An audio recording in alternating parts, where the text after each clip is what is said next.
Why would people who live leisurely in the countryside come over? This is Jim's house, not a hotel. When my mother-in-law sided with my husband, he became more assertive and began making unreasonable statements. Please don't bring in people who seem to be struggling money-wise because they don't have a job. If you have a complaint, you should just get out of here, my husband sneered. However, although my father was unemployed, he was not economically destitute, and his inappropriate remarks sparked more pity than anger in me. Seeing my husband trying to impress his mother, I felt a surge of contempt. Fine, I will leave, but you handle what comes after on your own, I replied. My husband and mother-in-law, unaware of the hardships to come, joyfully saw me off. I am Anna. I am 33 years old and run a real estate company. Although I'm the president, I am still inexperienced, having taken over the business from my father only 2 years ago. The real estate company, established by my father, is successful and owns many properties. My father, still in his early 60s and expected to continue as president, suddenly announced his retirement. I regret prioritizing work over family for too long. From now on, I intend to put my family first, he said.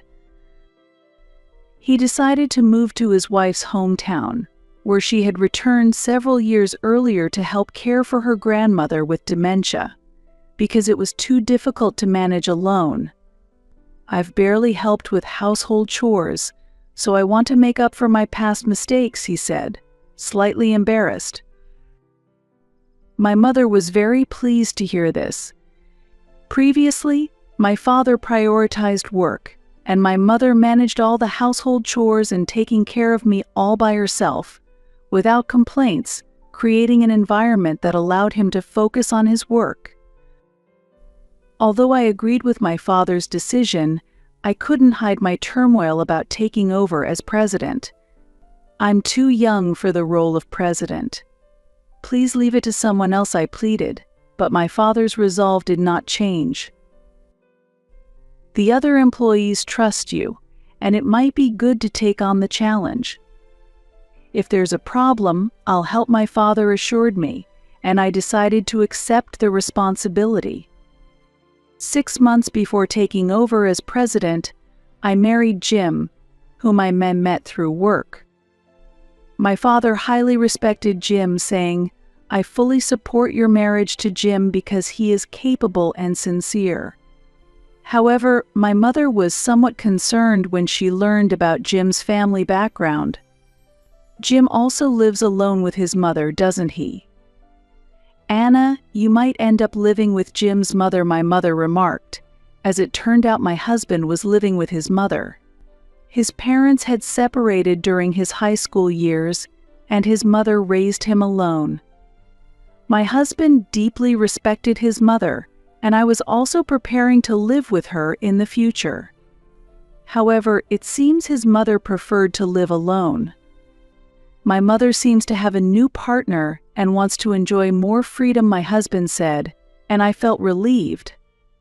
It was a relief for both, being only children and worried about caring for their parents, to learn that his mother did not want to live with them.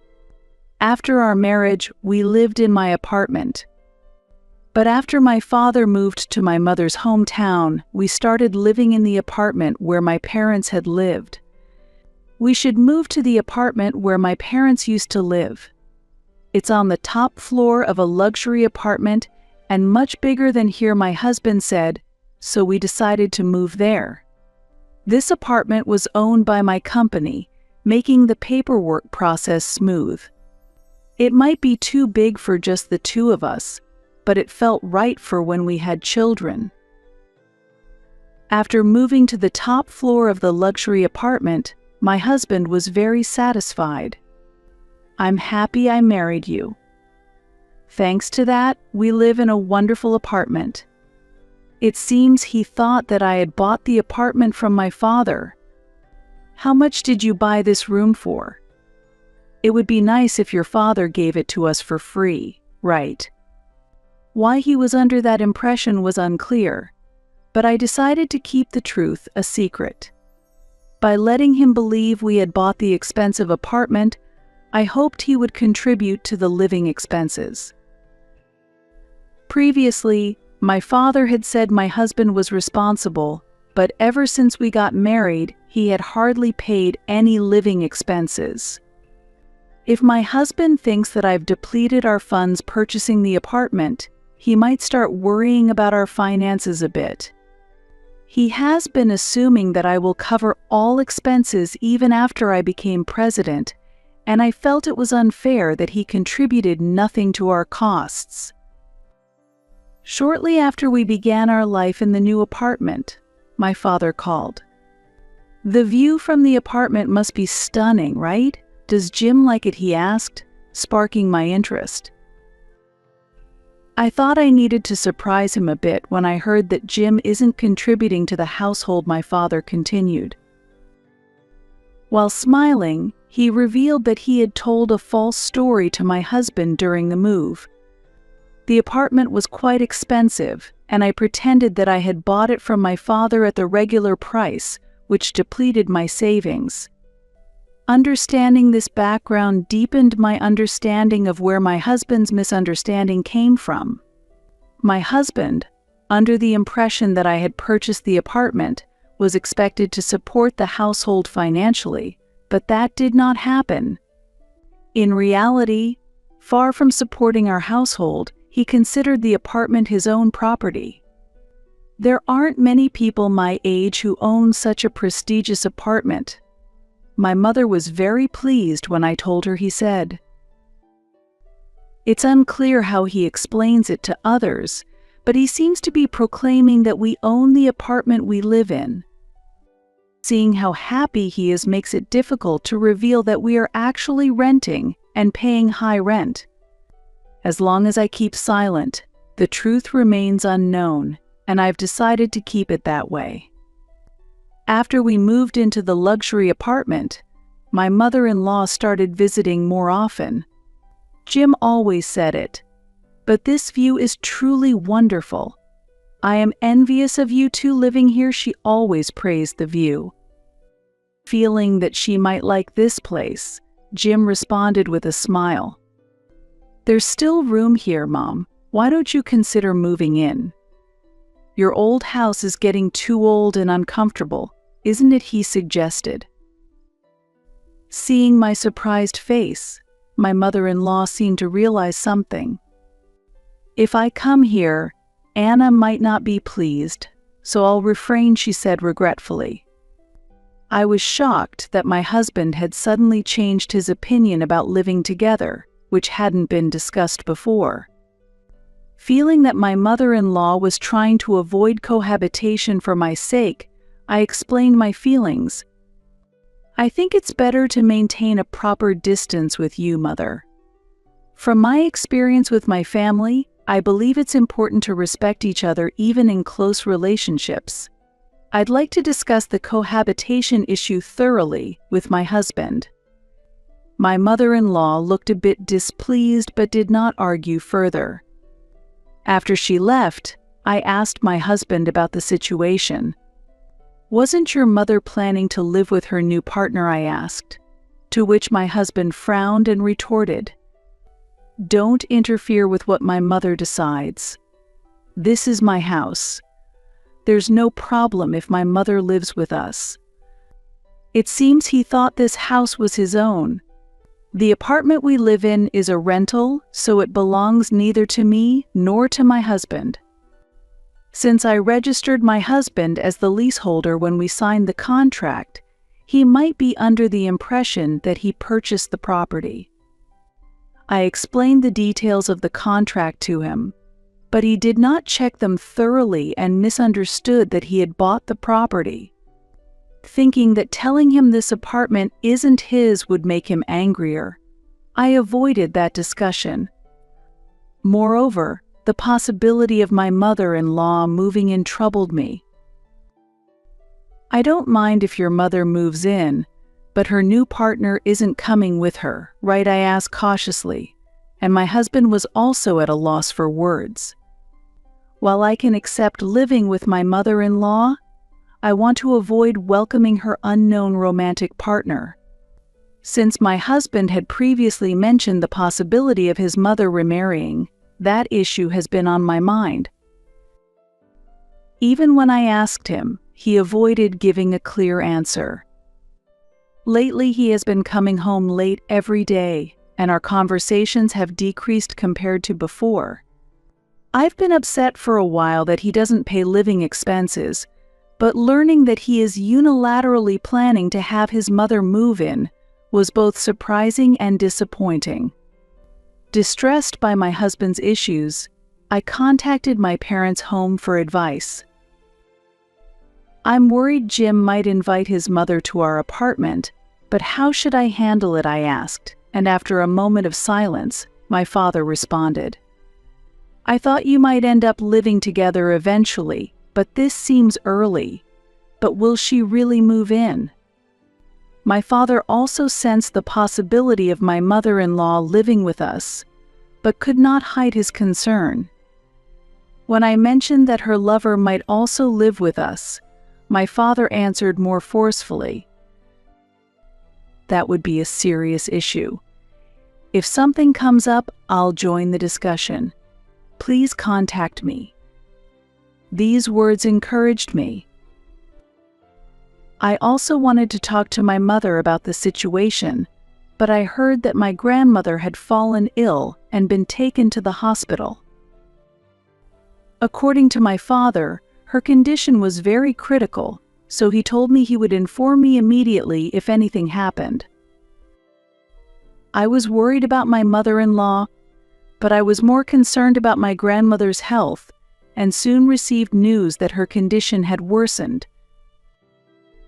When I rushed to the hospital, it seemed as if my grandmother had been waiting for me, and she passed away shortly after. I tried to contact Jim several times to inform him, but he did not respond, and it was only after some time that he replied. How long will you be staying at your parents' house? He asked. Irritated by his cheerful tone, I replied that I would stay for about a week, and he immediately ended the call.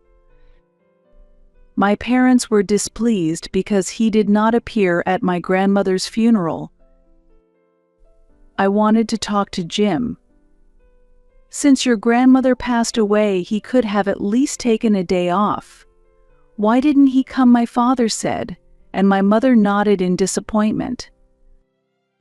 Jim is not trustworthy. He didn't even show up at the funeral, and he doesn't pay the living expenses, my mother added. Jim lost my parents' trust, and neither did he come over to my parents' place after the funeral.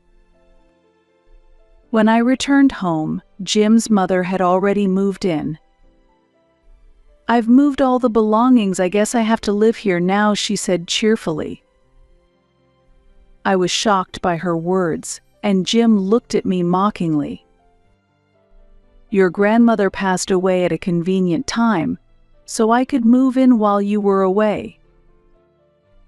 This comment made my anger reach its peak. Interpreting my grandmother's death as convenient and the abrupt start of living together infuriated me beyond measure. The belongings had already been moved in, and I had lost the option to evict her.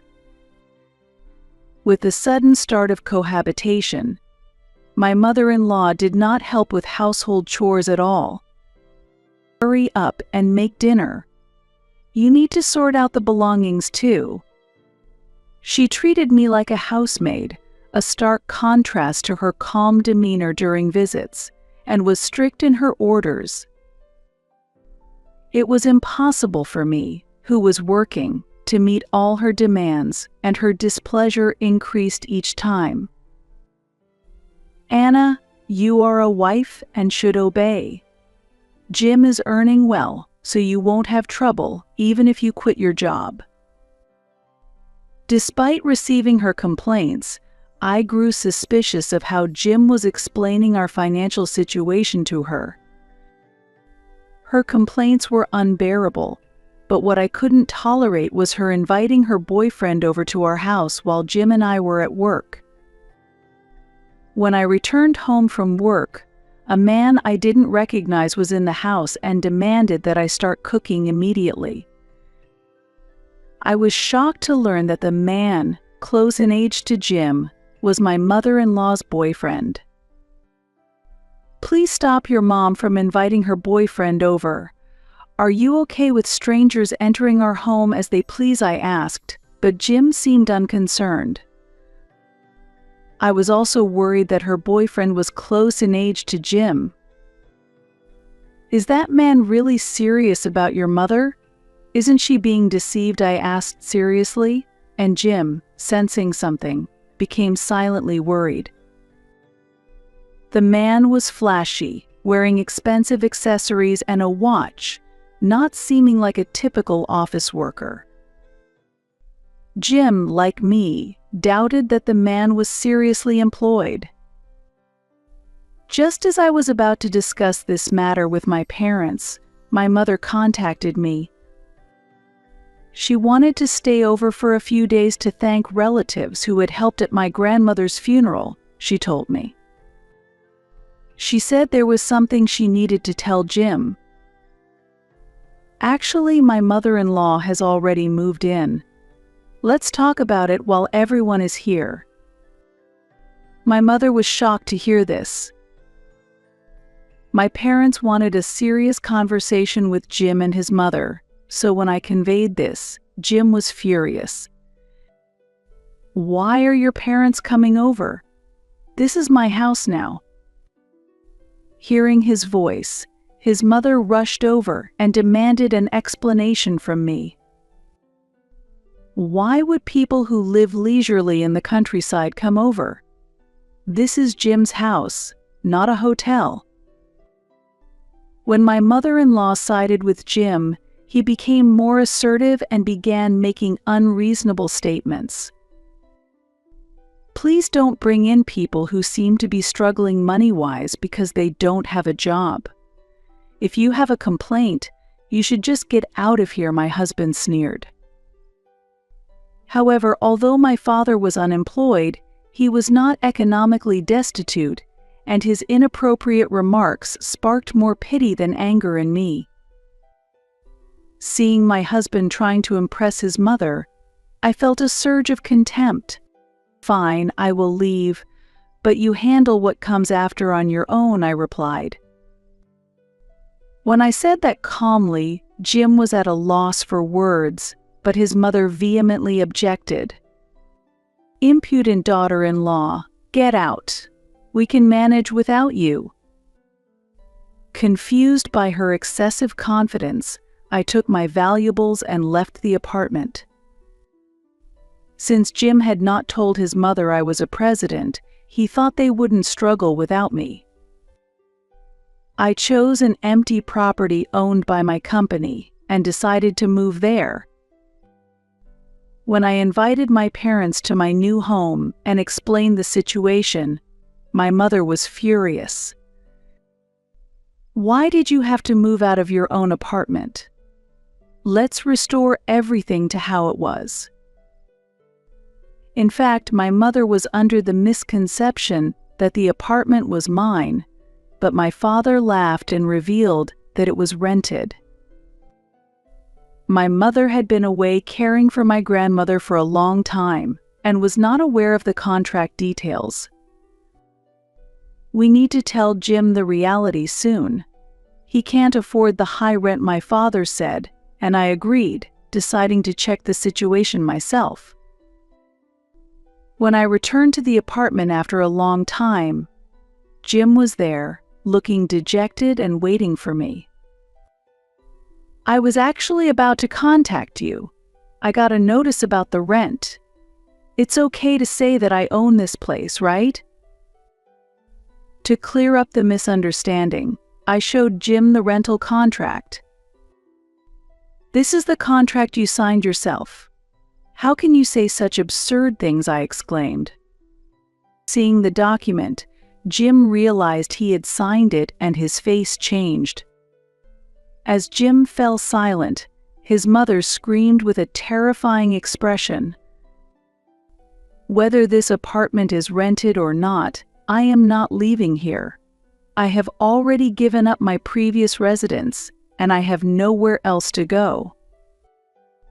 As my mother-in-law grew angry, I calmly responded that paying the rent was the solution, but she raised her voice even more. "I understand that. But why do I need to pay all the rent at once? The bill says $7,000, she argued, so I calmly countered. That $7,000 is just for 1 month. It's impossible to get a contract for a property of this level for $7,000 a year. At this response, Jim and his mother were at a loss for words. To the particularly upset mother-in-law, I added one more biting remark. "If you feel the rent is high, why not ask the person you're dating to pay it? He seemed affluent enough, so $7,000 shouldn't be a problem." At this, my mother-in-law glared at me fiercely, then silently left the room. After she left, Jim sadly revealed the truth. Actually, my mother was deceived by that man. He even ran away with the money she got from selling her house. It turns out that my mother-in-law sold her house to provide funds to her boyfriend and had nowhere to live. While I was away, they moved into the apartment, likely a consequence of selling her house. Unable to return to their previous home, Jim and his mother wanted to continue living in the luxury apartment, but they were struggling to pay the rent. As Jim was disheartened, I presented him with divorce papers. "Though it's a tough situation, I want a divorce. I cannot stay with someone who tries to drive me out." Seeing Jim hesitate to sign, my father persuaded him. "I thought you were a good person, but I was wrong. Please sign the papers." Following my father, my mother also spoke to Jim. "I'm disappointed in you for not showing up at Anna's grandmother's funeral. Please accept the divorce." With these words, Jim reluctantly signed the divorce papers. Feeling lighter, I stated as the president of the real estate company, "If you can't pay the rent, you need to vacate promptly. If you do not leave after the deadline, I will have to take legal action." My father laughed at this business-like approach, and Jim just nodded and looked down. Later, my ex-husband and his mother left the apartment and moved into a deteriorated house. My mother-in-law had accumulated a significant debt to provide funds to her boyfriend, and it turned out that Jim had contributed some of that money as well. The reason I hadn't received living expenses from Jim was because he had been giving the money to his mother. Although my mother-in-law reported her boyfriend to the police, he managed to evade them initially and was not easily found. However, he eventually could not escape and was arrested when more of his crimes came to light. Unfortunately, all the money he had acquired was lost to gambling and could not be recovered. Due to this situation, my mother-in-law and my ex-husband could do nothing but accept their significant losses. Having lost their home and been evicted from the luxury apartment, they were left with a massive debt.